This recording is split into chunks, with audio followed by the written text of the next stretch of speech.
metaphysical poetry, the name itself is implying the thing that are philosophical or meditative.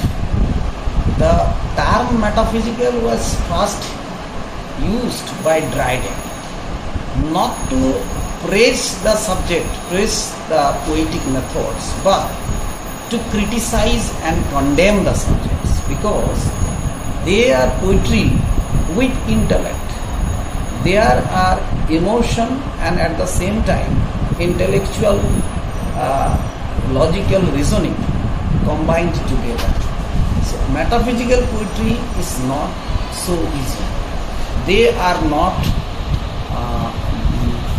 emotively written, rhythmically sonorous, but at one head there is the use of different kind of intellectual metaphors, intellectual conceits that takes the subject to a scholarly level.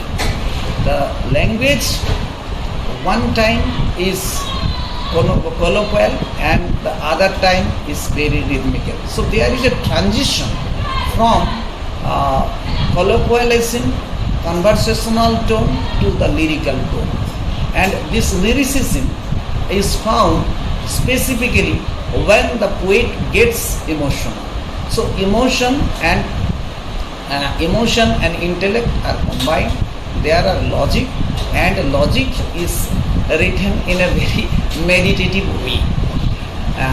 Thirdly, metaphysical poetry, we find a logic of syllogism.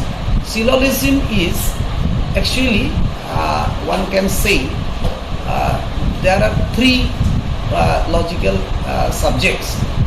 One, we have thesis. So what we say now, and now there will be a counter argument of what we say now. So at the beginning, one proposition is made, and the second premise, the proposition is counter argued, or thesis or antithesis, and finally the conclusion or synthesis. In the synthesis, we find a conclusion of the subject.